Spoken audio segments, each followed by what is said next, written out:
Bien, vamos a disponernos para el tiempo de la palabra y quisiera por favor que usted tome su Biblia y vamos al libro de Filipenses. Y he querido tomar una enseñanza que realmente está en relación con esta época preciosa y como bien usted se pudo dar cuenta, hemos estado con cánticos navideños, preciosos cánticos que evocan realmente la gracia, la bondad y la misericordia de nuestro buen Dios y Salvador, que nos ha concedido realmente ser partícipes de ese maravilloso nacimiento. Y vamos a ir al libro de Filipenses en el capítulo 2, por favor.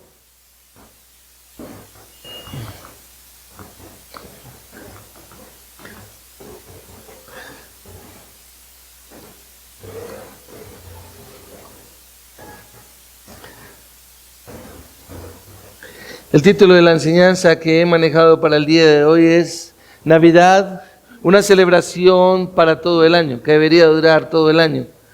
Y creo que es fundamental porque hoy en día todos estamos alegres, todos estamos como en una época donde en esta época se habla de Navidad, por supuesto, se habla de época de regalos. En algunos lugares y aún entre las naciones se habla de paz, de que es bueno que haya paz entre las naciones si están en conflicto o algo por esta misma época, buscando que haya esa tranquilidad, porque es una época, como ya lo he mencionado, de paz, que refleja paz. Y que lo que más bien debería reflejar es gozo. La gente está diciendo, no, en esta época tú deberías estar como con gozo, con alegría. A muchas personas les gusta que las luces, bueno, yo no sé, aquí como que se nos dañaron las lucecitas que teníamos porque desaparecieron. Yo creo que ellas evocaron el rapto, desaparecieron. Pero realmente el punto de la Navidad que hoy en día encontramos dentro de la historia es que las personas se han centrado más en llegar a celebrar algo que realmente desconocen. Y en Navidad normalmente se habla de comida. Estamos a 2 días de celebrar donde las familias se reúnen para celebrar aquello que no conocen. Para evocar, como dicen, vamos a recibir un regalo, se habla de el niño Dios. Pero realmente creo que pocas veces se puede llegar a tener una comprensión correcta como lo describe la Escritura. Y el texto que quiero que miremos en esta mañana es un texto que es supremamente teológico. Creo que no hay otro en la Escritura que tenga tanta profundidad como este texto de Filipenses capítulo 2, los versículos 5 al 11. Es un texto que realmente permite mirar a profundidad, pero que llevaría realmente mucho tiempo, el poder llegar a detalladamente, poder comprender todo lo que el apóstol Pablo le está escribiendo a la iglesia, a los filipenses, al tomar esta porción y mencionarles a ellos esa obra preciosa que Cristo hizo. Pero en esta mañana quiero que lo miremos de una manera muy sencilla, una manera como superficial podría decir, porque una porción de este texto nos podría llevar tal vez meses estudiándolo, de uno maravillarse y de ver la perfección de la obra de Dios. Pero creo que es importante que nosotros comprendamos de que la paz de la que se habla en esta época no es la paz de la que la Biblia nos habla, porque la paz de la que la Biblia habla que Cristo vino a dar, que el niño que nació en un pesebre vino a dar, y que el profeta Isaías mismo llamó príncipe de paz, no es la paz entre las personas, sino realmente es la paz entre Dios y la humanidad. Esa es la paz que realmente el Señor Jesucristo vino a dar. Por lo cual, entonces, si nosotros vamos a hablar en una época como esta de paz, deberíamos estar mirando detalladamente que esa paz tiene que ver con mi condición delante de Dios, y realmente si yo estoy en paz con Dios, o soy uno de los que soy enemigo de Dios. Y realmente Pablo lo que hace aquí es evocar y tomar el ejemplo precisamente de nuestro Señor Jesucristo, para que nosotros lo podamos mirar, para que nosotros podamos darnos cuenta precisamente e imitar lo que Jesús hizo, si verdaderamente nosotros somos personas que nos consideramos cristianos, que nos consideramos creyentes. Creo que es un texto que nos deja ver claramente de cuál lugar estoy yo, de qué parte estoy yo, a qué parte pertenezco, podríamos decir. Si realmente yo soy una persona que creo en Jesucristo y he descansado en Jesucristo, en toda su obra de redención, entonces tiene que haber un reflejo que no solamente es de Navidad, de la época como esta Navidad, sino que debe ser para todo el año. ¿Por qué? Porque realmente lo que nos deja ver el texto es que cada creyente, cada persona está llamada a vivir en humildad, a esforzarse por vivir de manera humilde. Y el mejor ejemplo que Pablo coge y toma es el del Señor Jesucristo. Y quisiera entonces que cada uno de nosotros y cada creyente comprenda que debe esforzarse de la misma manera, con la misma actitud que Cristo enseñó, teniendo presente la condición de siervo. Y es por eso que en esta mañana vamos a estar viendo 3 motivos por los que debemos imitar la humildad de Cristo. 3 motivos por los que debemos imitar la humildad de Cristo. Y quiero que me acompañe entonces ahí al texto antes de entrar de lleno. Y quisiera que lo miráramos desde el versículo 1 del capítulo 2 de Filipenses para entrar en el contexto del tema. Filipenses capítulo 2, versículo 1. Si necesitas una guía, si necesitas una ayuda, si necesitas que alguien te ayude, con mucho gusto hasta en eso nos colocamos. Y dice la palabra del Señor así: por tanto, si hay algún estímulo en Cristo, si hay algún consuelo de amor, si hay alguna comunión del Espíritu, si hay algún afecto y compasión, hagan completo mi gozo, siendo del mismo sentir, conservando el mismo amor, unidos en espíritu, dedicados a un mismo propósito. No hagan nada por egoísmo o por vanagloria, sino que con actitud humilde cada uno de ustedes considere al otro como más importante que a sí mismo, no buscando cada uno sus propios intereses, sino más bien los intereses de los demás.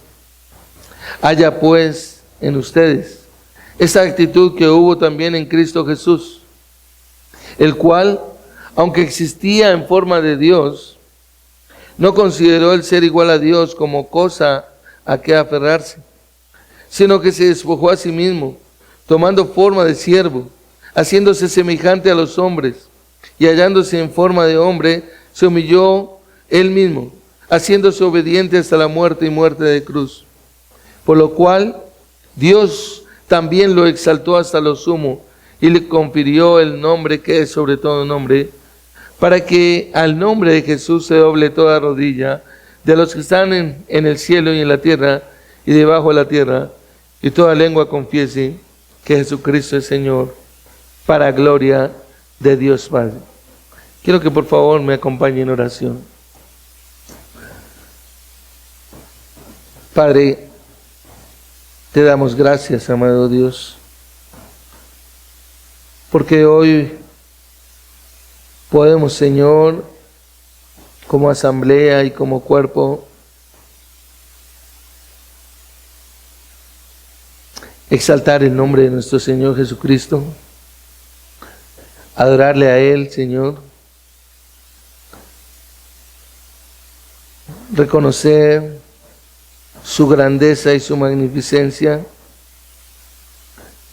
reconocer su santidad, su poder, Y nosotros rendirle tributo de gratitud, Señor, por la obra de redención que ha llevado a favor de cada uno de los que pertenecen a tu pueblo, Señor. El poder nosotros reconocer que únicamente es por gracia y por misericordia en los méritos de Cristo que nosotros nos podemos acercar a ti, Padre, que es en los méritos de Cristo en que nosotros podemos levantar nuestras oraciones, que no hay nada en nosotros que nos permita acercarnos a ti por nuestra condición caída y pecaminosa, Señor. Mi ruego, Señor, es que en esta mañana cada persona de las que nos encontramos en este lugar y que tú nos has concedido el arrepentimiento para vida, podamos tener a los demás como superiores a nosotros mismos, Señor. Que nosotros podamos entender que el reflejo más grande de humillación de nuestro Señor Jesucristo en nosotros es el podernos servir los unos a los otros, es no colocarnos a nosotros como primeros, sino más bien como últimos, dispuestos a servirnos mutuamente. Por eso rogamos, Padre, que sea tu Santo Espíritu obrando en nuestras vidas y llevándonos, Señor, a comprender y a entender que no estamos para amarnos a nosotros mismos, que no estamos para servirnos a nosotros mismos, sino que estamos como siervos tuyos para servir a tu cuerpo. Para la gloria, honra y alabanza de tu nombre en Cristo Jesús. Amén. El primer punto, el primer motivo por el cual nosotros debemos imitar la humildad de Cristo es porque es un mandato bíblico y lo encontramos en el versículo 5. Y si usted mira, dice: haya pues en ustedes esta actitud que hubo también en Cristo Jesús. Y cuando Pablo está hablando de que haya pues en ustedes, el verbo que encontramos ahí está en un tiempo presente. Es un verbo que está en el griego aoristo, que llaman, y que nos lleva a que realmente nosotros seamos exhortados a hacer o a vivir o a tener la misma actitud que nuestro Señor Jesucristo. Y ese es lo primero que nosotros encontramos acá, que Pablo está dando un mandato, Pablo está dando, ¿sí? Es una exhortación y dice: haya pues. No se está haciendo, se debería hacer. Pablo está diciéndole a la iglesia de Filipos: haya pues en ustedes esa actitud. En otra versión dice: haya pues en ustedes este sentir que hubo en Cristo Jesús. ¿Y cuál es ese sentir? Y para ello necesitamos mirar un poco más detalladamente ese sentir que nos deja ver Pablo en este capítulo. Y si usted observa en el versículo 1, Pablo está diciendo: por tanto, si hay algún estímulo en Cristo. O sea, Pablo está hablando de Jesucristo. Lo que te debe estimular a ti a vivir y a imitar a Cristo es porque Cristo está en ti como creyente, está en nosotros como creyente. Y Pablo está diciendo: si hay algún estímulo en Cristo, si hay algún consuelo de amor. Es decir, Pablo estaba mencionando tu vida o la vida del creyente, y le está diciendo a la iglesia en Éfeso: bueno, ustedes son creyentes, ustedes están alrededor de la salvación que Cristo les ha dado por medio de su obra. Es decir, si una persona no tiene la salvación, pues por supuesto que no puede estar pensando en ese amor. Hoy en día se habla de amor. Esta es una época de Navidad, vuelvo y repito, donde se habla de amor. Pero el amor se manifiesta en cosas materiales. El amor se manifiesta en el regalo que vas a recibir, tal vez en la ropa que puedas estrenar. Pero esa no es la clase de amor de la que Pablo está hablando aquí. Pablo está hablando de una comprensión de lo que es el amor, con el que Cristo vino para hacer esa obra de salvación. Y Pablo está diciendo acá, le dice a la iglesia en Éfeso, si hay algún consuelo de amor. ¿Tienes un consuelo de amor? Y entendemos esa palabra consuelo cuando nos transmite esperanza. Mi esperanza de amor es lo que Cristo hizo. Y por eso Pablo continúa diciendo, si hay alguna comunión del Espíritu. Es decir, todo está centrado en Cristo Jesús. Y cuando Pablo está hablando acá en el versículo 5, haya pues en ustedes esta actitud que hubo también en Cristo Jesús, nos está mostrando realmente toda la obra de salvación, le está animando a los creyentes en Filipos, en la iglesia de Filipos, a vivir realmente como reflejo de lo que Cristo mismo vino y dio. Y entonces encontramos que el versículo 2, Pablo dice, hagan completo mi gozo, siendo del mismo sentir, conservando el mismo amor, unidos en espíritu y dedicados en un mismo propósito. Pablo empieza a mostrar que realmente la iglesia del Señor, el cuerpo de Cristo, es un cuerpo que vive esforzándose por mantener la unidad, como lo dice en Efesios capítulo 4, versículos 1 y 2, sirviéndose mutuamente. El centro de la humildad es el servicio a los demás. Ese es el mejor reflejo de humildad que nosotros podemos llevar en Cristo Jesús, que nosotros podemos mostrar en Cristo Jesús. No puede haber, no podemos decir que nosotros somos humildes cuando nosotros pensamos en nosotros mismos, cuando nosotros estamos pensando en nuestros afanes, en nuestros quehaceres, y no tengo tiempo para servirle a los demás. Observa que Pablo lo menciona en el versículo 3 cuando dice, no hagan nada por egoísmo o por vanagloria, sino con actitud humilde, cada uno de ustedes considere al otro como más importante que a sí mismo. ¿Sabes cómo se puede verdaderamente mostrar que uno tiene a las demás personas como superiores a nosotros mismos? Cuando nosotros les servimos a las demás personas. Cuando nosotros como creyentes consideramos que las personas que vienen a un lugar como estos necesitan ser servidas. Y entonces nosotros llegamos a tiempo a servir en un lugar como estos. Llegamos a preparar todo para que nuestros hermanos y aún los visitantes o simpatizantes puedan llegar y sentirse cómodos. Que lo tengan todo realmente. Esa es la mejor manera de uno mostrar la humildad y el reflejo de Cristo. Ahora, realmente nos damos cuenta que es la palabra de Dios la que nos está instando, es un mandato de Dios, porque esta es la palabra de Dios. Y si usted considera que esta es la palabra de Dios, entonces debe considerar que ella es autoritativa, es decir, ella te ordena, ella te da un mandato. En este caso nos está dando el mandato ¿a quiénes? A nosotros los creyentes. Habrá personas que no lo acepten, habrá personas que no les interesa eso, pero nosotros como creyentes, las personas que nos consideramos ser discípulos de Cristo, estamos llamados entonces a tener esa actitud que tuvo Cristo Jesús, es decir, reflejar a Cristo. ¿Y por qué? Porque ese es el mandato bíblico que encontramos acá. Observa que en la parte B del versículo 3, él está diciendo que cada uno de ustedes considere al otro como más importante que a sí mismo. Es decir, cuando yo me niego a mí mismo, cuando yo no considero que yo sea el más importante, no considero que mi tiempo o las cosas en mi vida son más importantes que las de las demás personas. Por supuesto que esto se comprende desde la perspectiva del cuerpo de Cristo.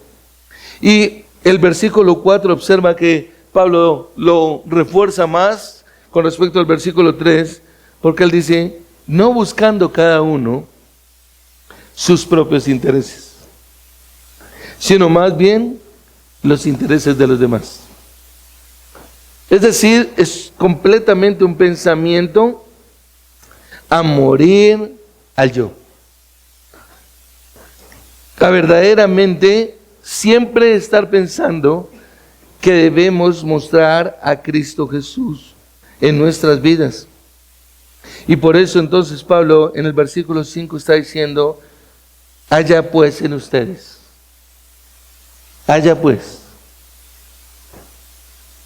Es una exhortación que Pablo le está haciendo a la iglesia en Filipos, de que era necesario que esa actitud que Cristo mismo dio como ejemplo, entonces ahora la iglesia lo muestre. Por eso no podemos pensar nosotros que solo en esta época de Navidad es donde nos amamos, donde nos servimos, donde venimos a comer rico, donde la pasamos rico. ¿Sí? Recuerda que hubo también aún personas que caminaron con Jesús cuando Jesús multiplicó los panes y los peces. Y dice que grandes multitudes seguían a Jesús. Pero realmente cuando nuestro Señor Jesucristo fue arrestado y fue llevado para ser crucificado, podríamos decir, ¿dónde estaban esos 5,000 que nos describe la Escritura?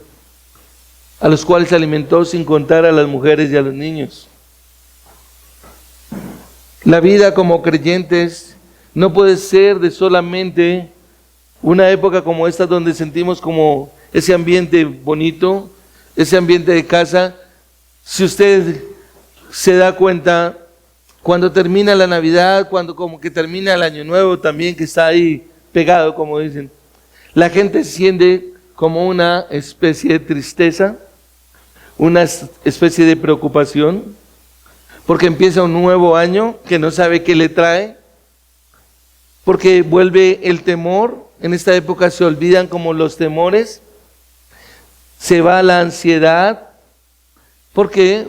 Porque todo es celebración, pero todo ese tipo de celebración es algo pasajero, es algo vacío y fútil, algo que no tiene realmente un verdadero fundamento. El verdadero fundamento es Cristo Jesús. El verdadero fundamento es la palabra de Dios que nos brinda esperanza. El verdadero fundamento en nuestras vidas debe llevarnos a establecer principios y convicciones de tal manera que la misma actitud que yo tengo durante un mes como estos, la debería tener durante todo el año. Eso es lo que nosotros debemos hacer para imitar la humildad de Cristo. ¿Por qué? Porque nosotros debemos siempre estar observando que en nuestra vida estemos reflejando a Cristo Jesús. Lo tremendo es que Pablo, al escribir esta porción de la Escritura teológicamente profunda, en este libro de la carta a los Filipenses, había un conflicto de todas maneras. Pablo estaba viviendo momentos difíciles. Dentro de esa iglesia en Filipos había conflicto. Si usted mira en el capítulo 4, versículo 2, nos dice que habían dos hermanas que se odiaban, que no se podían ver. Lo dice acá, ruego a Evodia y a Síntique que vivan en armonía. O sea, tenían un conflicto, tenían una pelea, algo que no debería estar dentro de la iglesia del Señor. Y por supuesto Pablo también, porque si usted observa en el capítulo 1, versículo 15, dice Pablo, deja ver lo que él estaba viendo. Dice, algunos a la verdad predican a Cristo aún por envidia y rivalidad, pero también otros lo hacen de buena voluntad. Estos, refiriéndose a los que predican por envidia y rivalidad, dice, a los que de buena voluntad, dice, estos lo hacen por amor, sabiendo que he sido designado para la defensa del Evangelio. Aquellos, refiriéndose a los otros, proclaman a Cristo por ambición personal, no con sinceridad, pensando causarme angustia en mis prisiones. Es decir, Pablo vivía unos momentos de persecución, de dificultad realmente, porque su pasión era Cristo Jesús. Él deseaba que verdaderamente se pudiera ver a Cristo en su vida, el ser un reflejo de Cristo para las demás personas. Pero él no se coloca como ejemplo, es lo interesante, sino que él coloca a Cristo mismo como ejemplo, como el ejemplo a seguir. Y Pablo deja ver precisamente y se centra ahí cuando menciona: haya pues en ustedes esta actitud que hubo también en Cristo Jesús. Ahora, él coloca al más importante, a Cristo Jesús.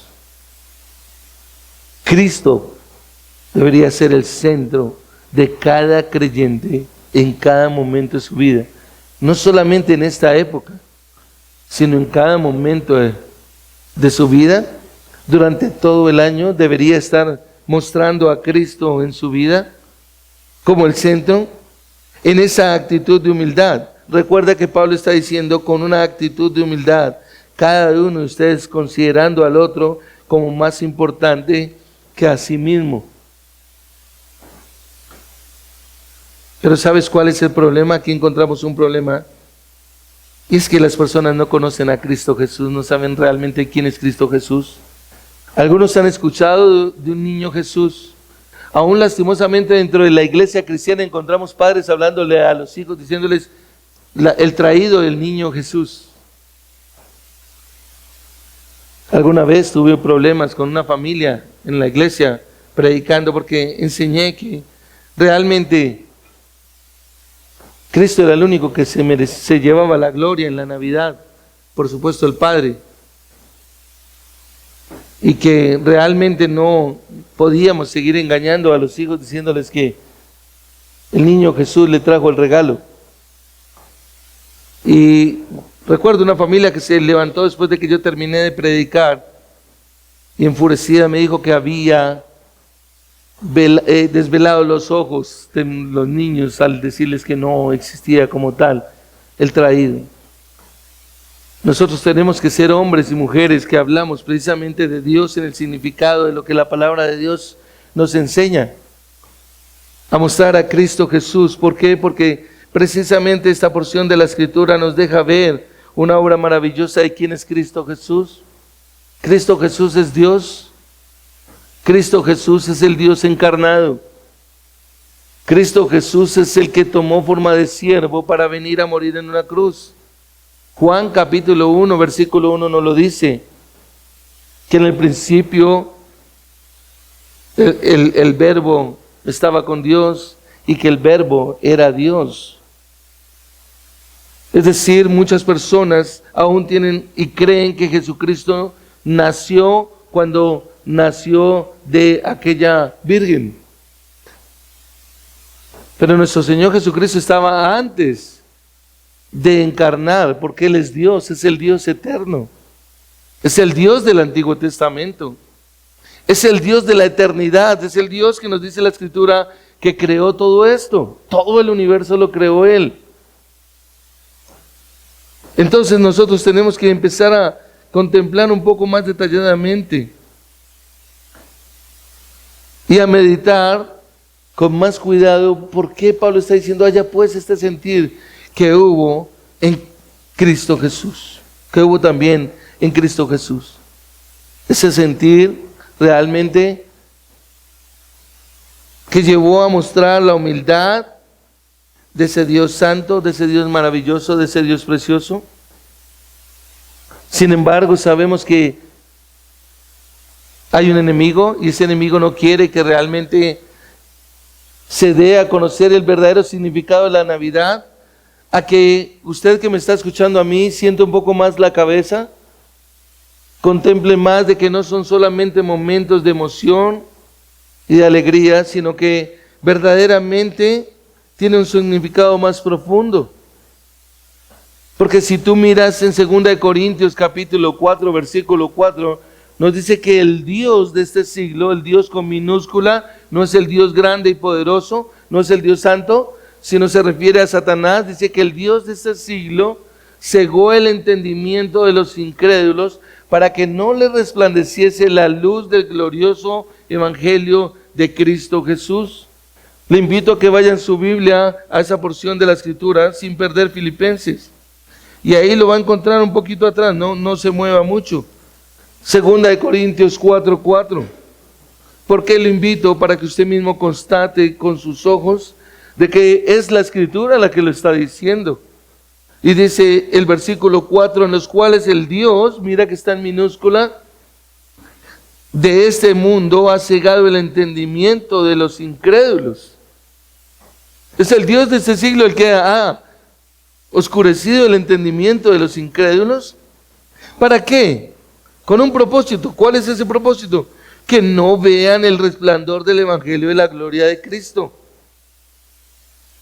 Nos parece bueno escuchar, nos parece bueno cantar tal vez los villancicos, todo lo que evoque la Navidad como a nosotros fuimos creados, pero no como verdaderamente la Escritura lo describe. Observa que el versículo 4 está diciendo, para que no vean el resplandor del Evangelio de la gloria de Cristo. La parte final observa en el texto que dice, que es la imagen de ¿quién? De Dios. Cristo es la imagen de Dios. Y cuando nosotros pensamos que tenemos una relación con Dios sin conocer a Cristo, entonces no tiene relación, porque Cristo es el único por medio del cual yo puedo conocer al Dios creador de todo este universo, al Dios santo y todopoderoso. Eso es lo que nos está diciendo la Escritura, pero nos deja ver de que hay una oposición. Recuerda que aún a Jesús procuraron matarlo los judíos por hacerse igual a Dios. Eso lo encontramos en Juan 5:18 y en Juan 10:33.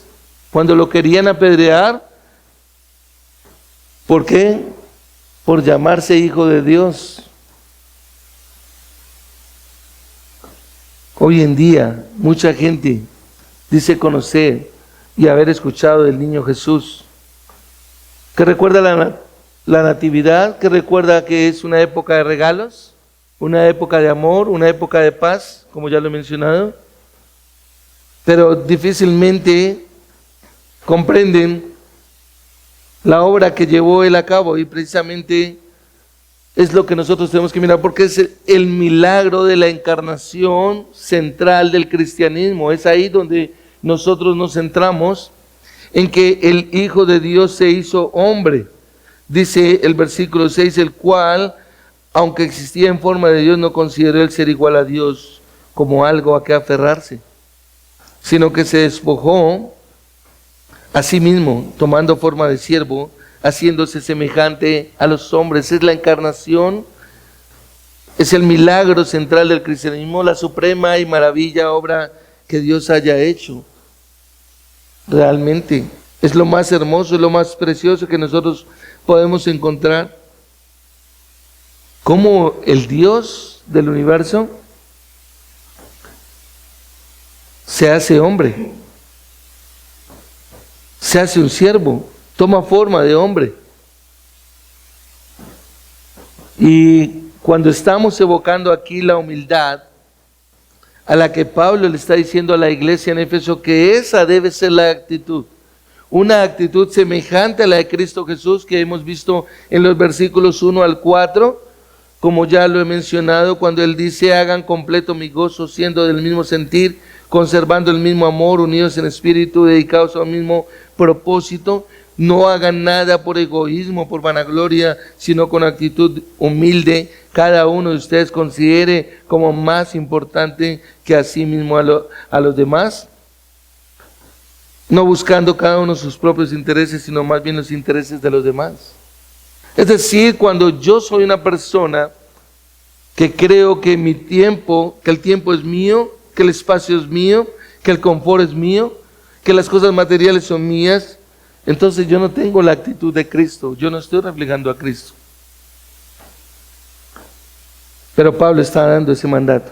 Y aquí encontramos una conexión hacia el segundo punto, o la segunda razón, o el segundo motivo por el cual nosotros debemos reflejar a Cristo en humildad. Debemos esforzarnos en la humildad por reflejar a Cristo. Y es precisamente los versículos 6 y 7 en los que estoy introduciéndome, que dice, el cual, aunque existía en forma de Dios. Y la palabra forma aquí es la palabra en el griego morfe, que no me está diciendo que se parecía a Dios, pero que al final no era Dios, porque esta es la parte negativa de sectas como los Testigos de Jehová, de sectas como los mormones, que niegan realmente la divinidad de Cristo. Pero nosotros debemos ser hombres y mujeres como cristianos que verdaderamente estamos convencidos de que Cristo es Dios.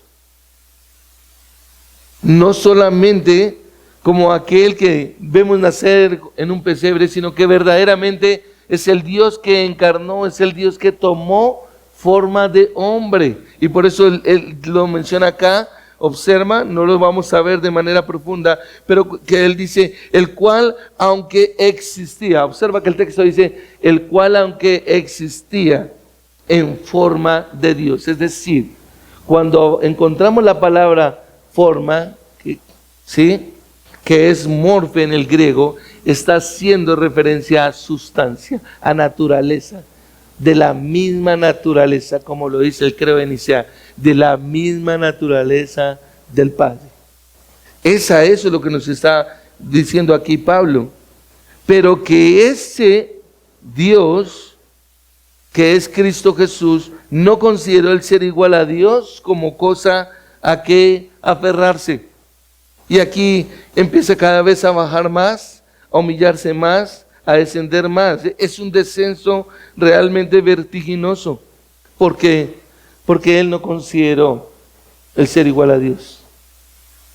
No, él tenía realmente de qué decir, no, yo no voy a dejar esa parte mía, no voy a dejar el privilegio de ser adorado, de ser exaltado, de ser Dios. Él nunca dejó de ser Dios, pero no contempló verdaderamente la adoración y exaltación que recibe en los cielos, sino que precisamente dice aquí, no consideró el ser igual a Dios como algo a que aferrarse, sino que se despojó a sí mismo, tomando forma de siervo. Y observa que aquí, en estos dos versículos, encontramos dos veces la palabra morfe, forma.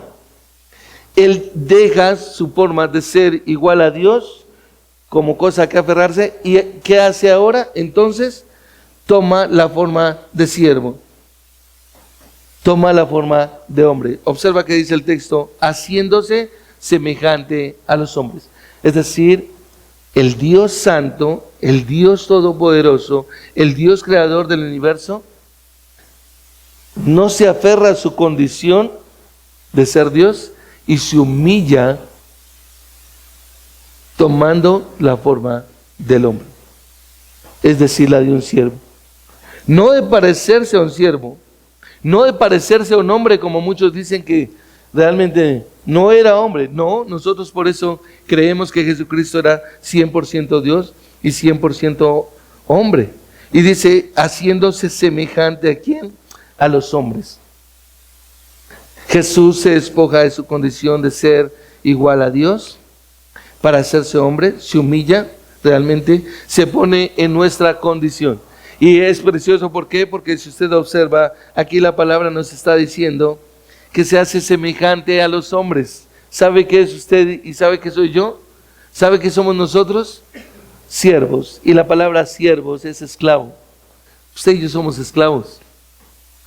El mundo te está diciendo, tú eres grande, tú eres poderoso, tú eres resiliente, tú eres empoderado, más que todas las mujeres, hoy en día el término, mujer empoderada, empodérate, ¿sí? Es decir, sé tú algo grande.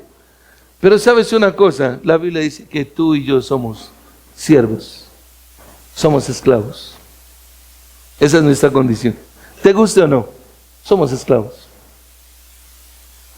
Y a ese nivel se puso el Señor. Y precisamente el segundo punto que nosotros tenemos acá, para imitar a Cristo Jesús. ¿Por qué debemos imitar a Cristo? Es porque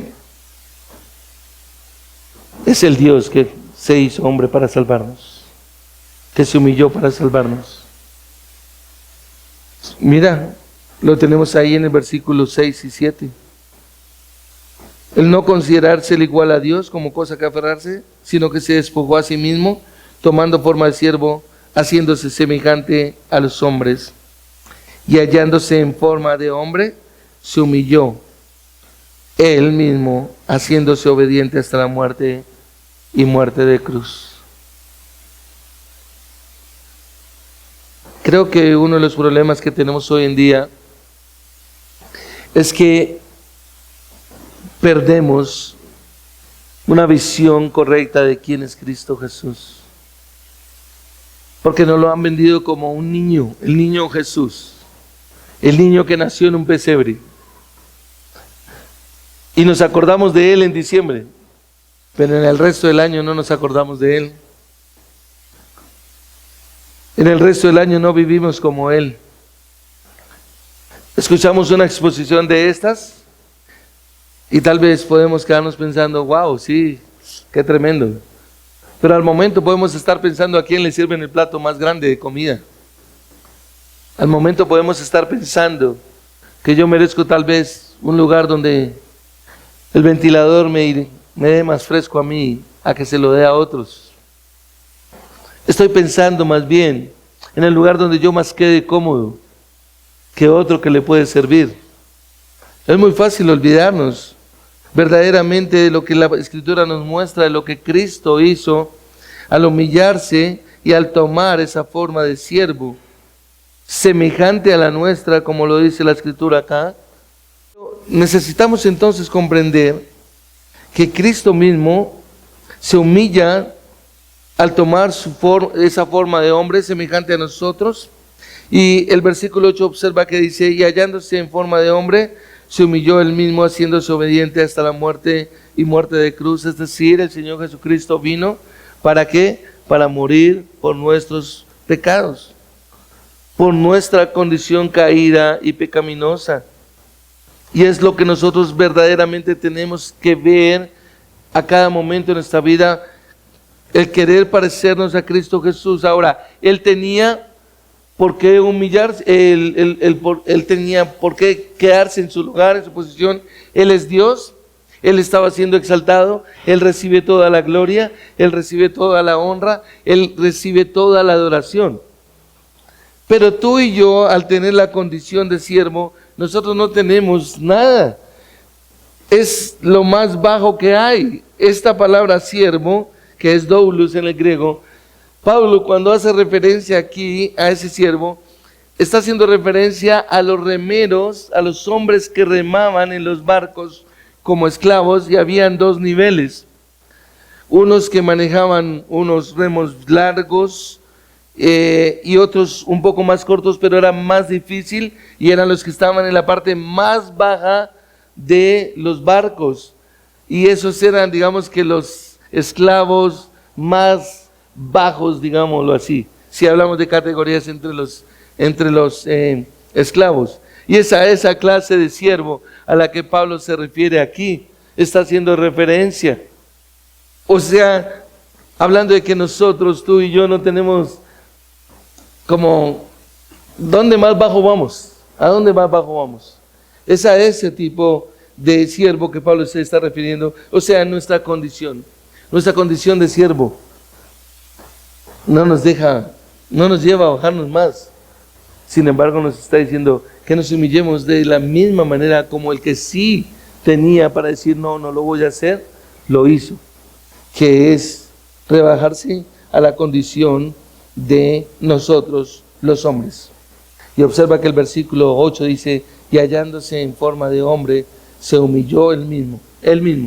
Es decir, nos deja ver que él mismo fue el que tomó esa decisión, que él mismo fue el que quiso hacer eso, que no fue obligado, sino realmente en comunión con el Padre, en el deseo de rescatar a unos perdidos, venir y humillarse. Entonces, a la hora de la verdad, cuando nosotros tenemos la oportunidad de mirar tal vez un pesebre, de recordar de que una virgen tuvo un bebé y que ese es el que conocemos como el niño Dios, el niño Jesús, entonces pensemos es que el Dios Santo, el Dios Todopoderoso, se hizo hombre con un propósito.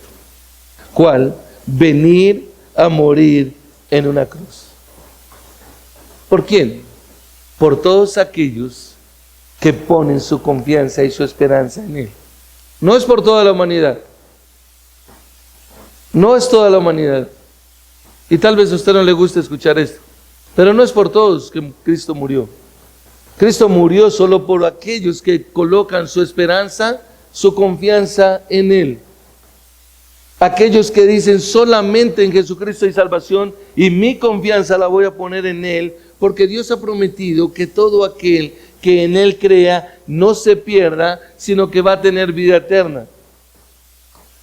Dios, dice el versículo 17 de Juan 3, no envió a su Hijo para condenar al mundo, sino para salvar al mundo por Él. Es decir, que cada persona que coloca su esperanza en Cristo Jesús, en ese que fue un bebé que nació de una virgen en un pesebre, entonces requiere de que coloque toda su confianza, toda su esperanza en Él para salvación. Es acá donde la porción de la Escritura Pablo está mencionando, y hallándose en forma de hombre, es decir, aquel bebé que después creció, que no se quedó como niño, sino que creció, dice que se humilló él mismo, haciéndose obediente hasta la muerte y muerte de cruz. Es decir, él sabía que venía a morir, él sabía que nacía de esa virgen, pero con el propósito de venir a morir. Y tal vez tú estés acá en este lugar, mi amado, tal vez con otro propósito. Pero déjame decirte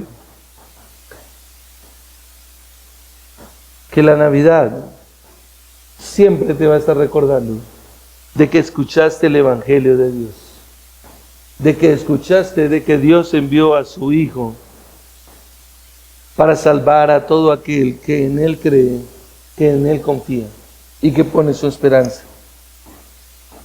Porque aún este mismo Jesús, este Dios que se encarnó, fue obediente al Padre. Observa que Él dice aquí, haciéndose obediente hasta la muerte y muerte de cruz. Ahora sí me puedes acompañar a Hebreos con toda seguridad, capítulo 5, observa, Hebreos capítulo 5, versículo 7. Y dice que Cristo en los días de su carne, es decir, mientras estuvo como hombre, habiendo ofrecido oraciones y súplicas con gran clamor y lágrimas al que lo podía librar de la muerte, fue oído a causa, observa cómo está ahí, dice, ¿a causa de qué? De su temor. Y ese su está en mayúscula y se refiere a Cristo Jesús, a su temor que reverente. Versículo 8, aunque era hijo, aprendió obediencia por lo que padeció, y habiendo sido hecho perfecto, vino a ser fuente de eterna salvación para todos los que le obedecen. Aquí encontramos dos cosas que nuestro Señor Jesucristo hizo. ¿Cuáles fueron? El temor reverente al Padre y la obediencia, que aunque Él mismo se ofreció para venir, Él de todas maneras, de manera perfecta, reverencia al Padre y obedece al Padre. Alguien puede decir, bueno, pues Él era Dios. Sí, claro, Él era Dios. Pero sabes una cosa, era también hombre, 100% hombre. Y eso es lo que nosotros tenemos que mirar. Qué lucha mía los últimos domingos con eso. Discúlpeme un momento.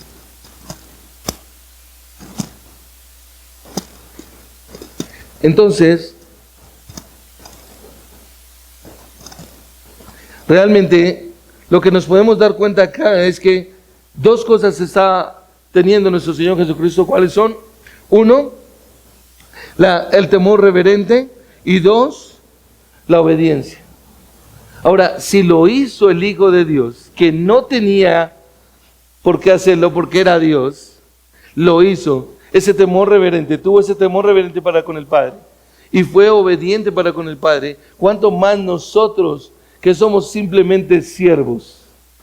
Y tal vez como lo dijo el Señor Jesucristo, hablando, y dice, siervos inútiles somos, hablándole a un siervo, pues lo que deberíamos hacer, eso hicimos. Es decir, lo mínimo que nosotros deberíamos hacer es parecernos a Jesucristo. Es lo mínimo. Pero ¿sabes una cosa? ¿Sabes qué es lo que más daño le hace a la iglesia? Lo que más daño le hace a la iglesia, precisamente, es el orgullo, es la vanidad y la soberbia. Y nosotros tenemos que pensar en ello. Si realmente todavía yo sigo pensando que yo me sirvo a mí mismo. Soy un discípulo, pero ¿sabes una cosa? Yo no tengo tiempo para servirle a las demás personas. Pero Jesús lo hizo. Jesús vino y lo hizo. Y por eso Pablo es maravilloso como lo deja ver en toda esta porción de este capítulo, de este libro. Cómo el Señor Jesucristo, haciéndose obediente hasta la muerte y muerte de cruz, se humilló. Le agradezco si apagan por ahí el celular, por favor. Y debemos pensar entonces que nosotros debemos reflejar esa humildad, porque el Dios Santo se humilló y vino para salvarnos.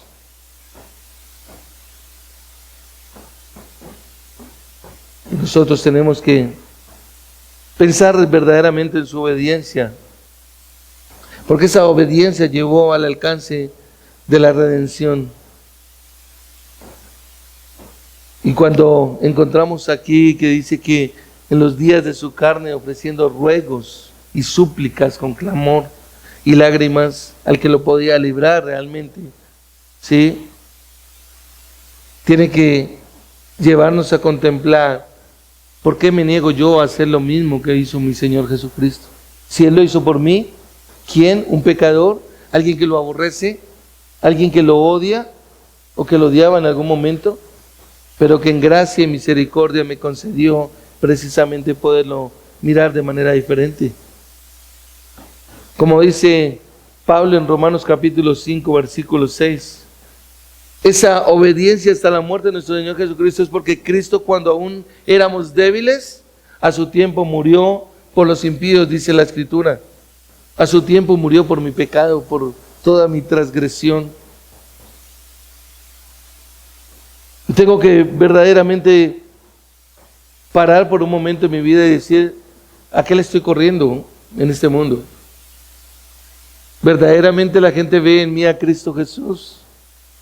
¿Verdaderamente mi corazón está como Pablo lo menciona aquí en los versículos 3 y 4 cuando dice: no hagan nada por egoísmo o por vanagloria, sino que con actitud humilde cada uno de ustedes considere al otro como más importante que a sí mismos? Esto cabe para los matrimonios, esto cabe para los hijos, esto cabe para los padres, esto cabe para nosotros como trabajadores, como empleados, como hermanos en la fe, por supuesto, porque se está dirigiendo a esas personas que tienen una mente renovada, que han nacido de simiente no corruptible, dice la palabra. Eso no lo puede hacer una persona sin Cristo Jesús. No, es imposible. No lo va a llevar a cabo. Una persona sin Cristo Jesús está pensando es en sí misma, cómo exaltarse, cómo lo que gana es para él, todo lo que se merece, lo que realmente debería vivir. Como alguien me dijo en estos días, la vida es muy corta y uno la tiene que disfrutar. Esa es una persona que solo está mirando lo terrenal, lo diabólico, como dice la Escritura, pero no está mirando hacia la gloria eterna. Y esto nos conecta precisamente con el tercer y última razón de por qué nosotros debemos imitar a Cristo en su humildad. Y lo encontramos precisamente en los versículos 9 al 11. Observa que dice: por lo cual Dios también lo exaltó hasta lo sumo y le confirió el nombre que es sobre todo nombre. Qué tremendo.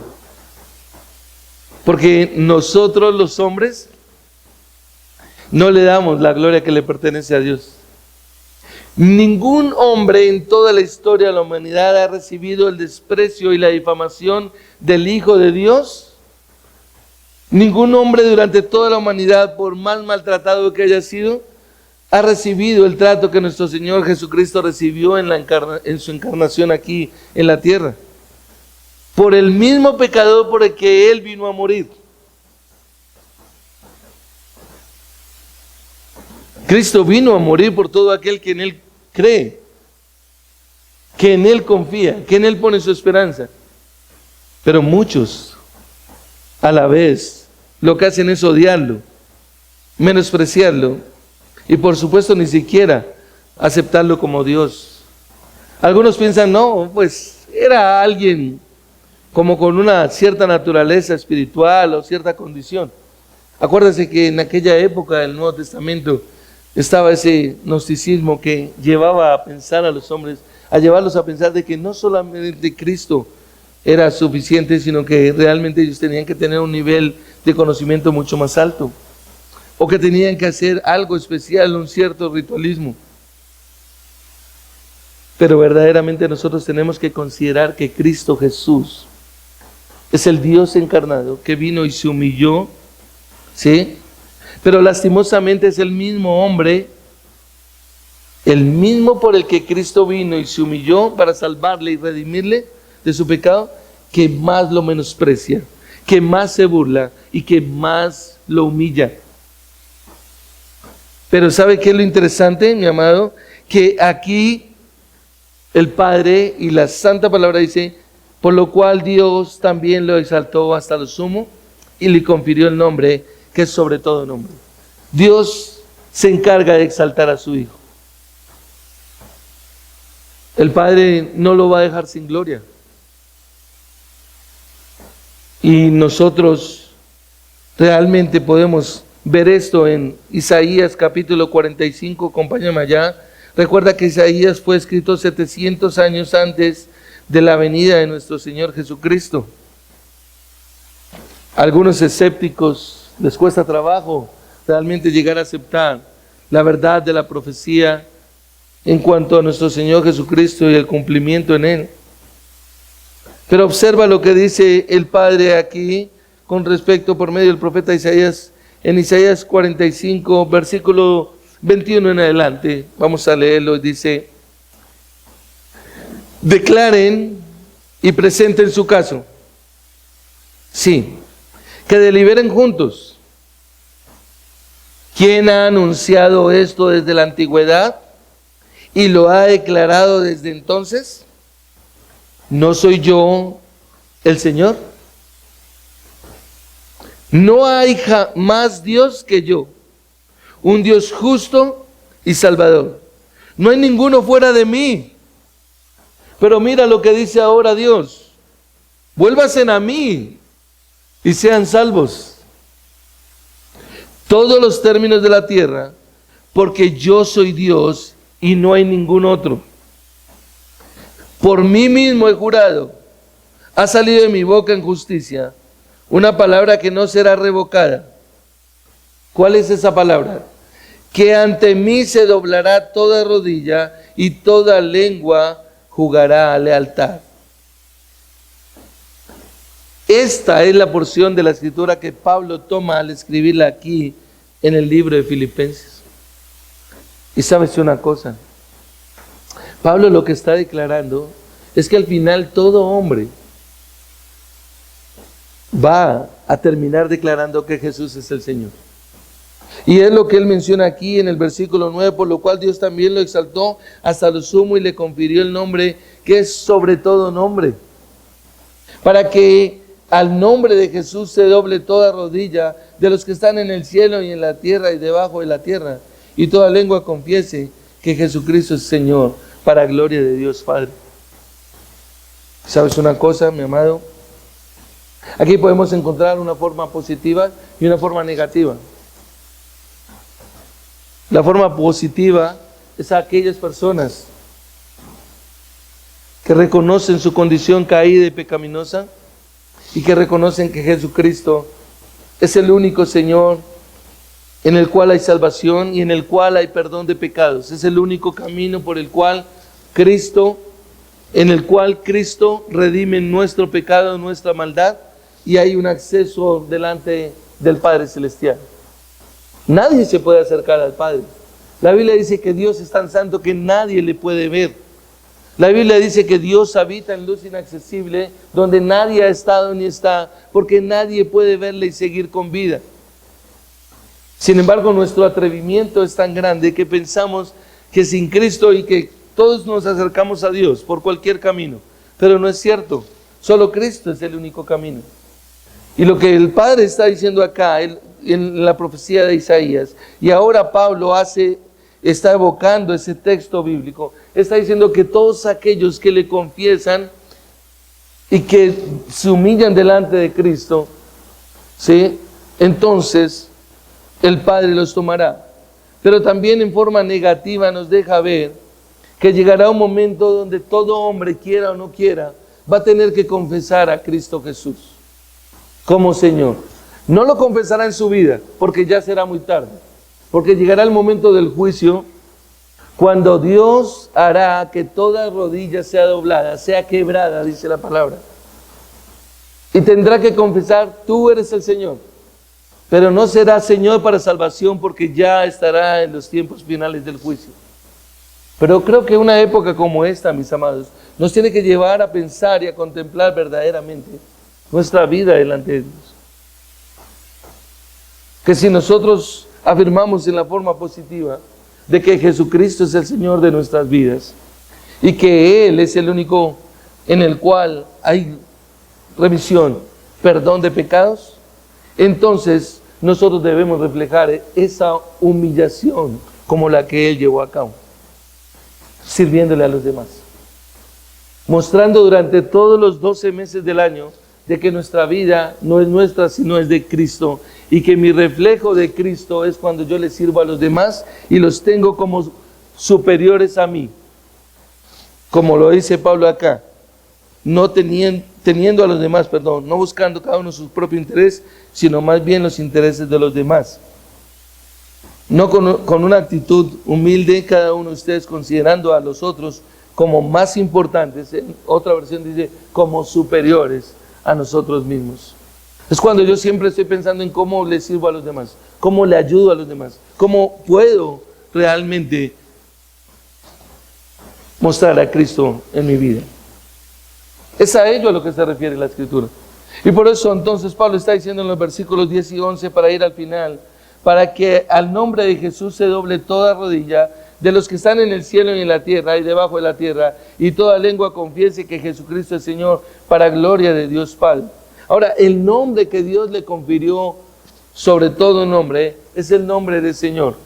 Y es el nombre que Jesús ya tenía realmente, porque Jesús es Dios y estaba con el Padre.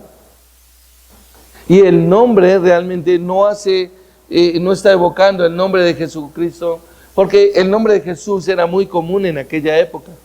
Entonces lo que está evocando es el nombre del Señor, que significa amo o dueño. Para que sobre ese amo, sobre ese nombre del Señor, entonces toda rodilla se doble. Si tú consideras que Jesús es tu amo, es tu Señor, entonces debes dejarlo reflejar en tu vida. Dejando ver en estas tres partes la humildad. ¿Por qué? Porque la palabra nos lo demanda. Porque realmente Dios se humilló para salvarnos.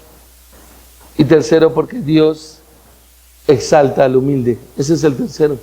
Porque Dios exalta al humilde. La palabra de Dios nos lo dice. Que Dios mira de lejos al altivo, pero exalta al humilde. Hebreos 12:2 nos dice que por el gozo puesto delante de Él, que Cristo sufrió la cruz, menospreciando el oprobio, y se sentó a la diestra del trono de Dios, es decir, verdaderamente siendo exaltado.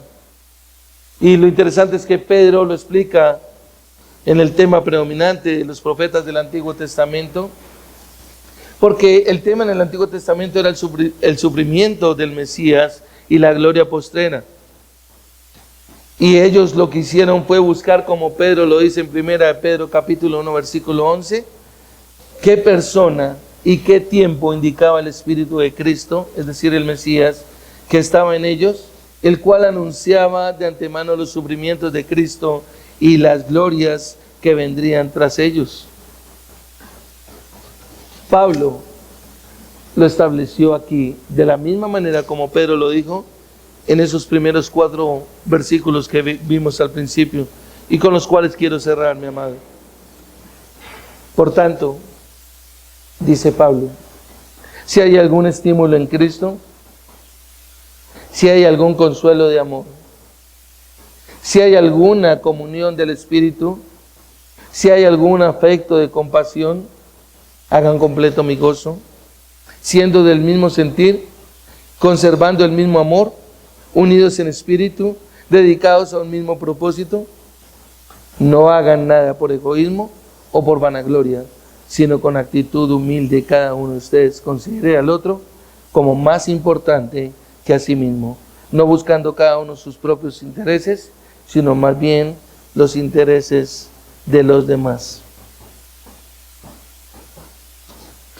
Mis amados, creo que la mejor manera como la iglesia puede mostrar una verdadera humildad es cuando se sirven los unos a los otros.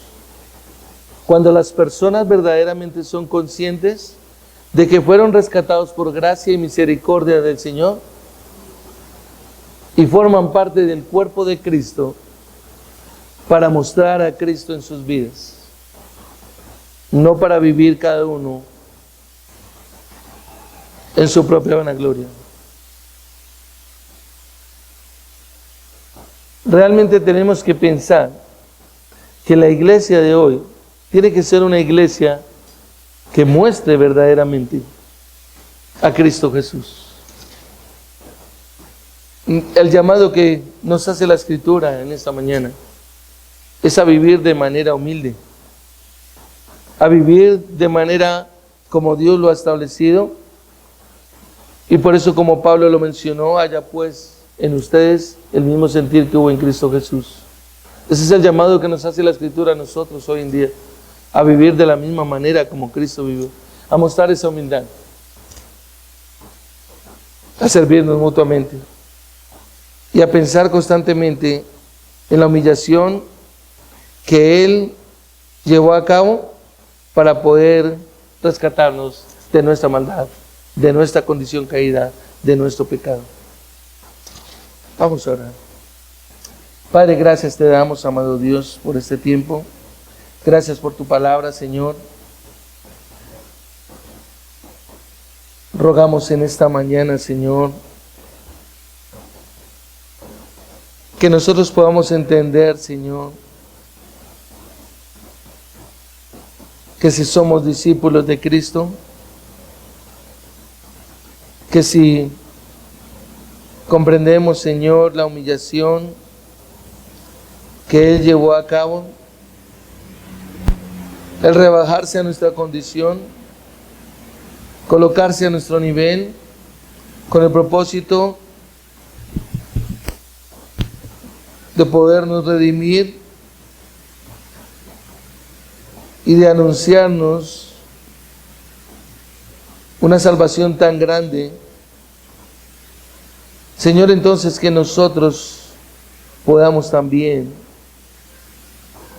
reflejar al Cristo crucificado, al Dios que tomó la semejanza de hombre y que fue hasta la muerte y muerte de cruz, Señor.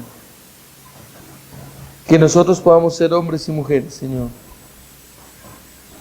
que podamos reflejar la unidad de la iglesia al estar dispuestos a servirnos los unos a los otros y dejar la vanagloria y nuestros propios intereses para mirar a Cristo Jesús, para gloria, honra y alabanza tuya en tu Hijo amado. Amén.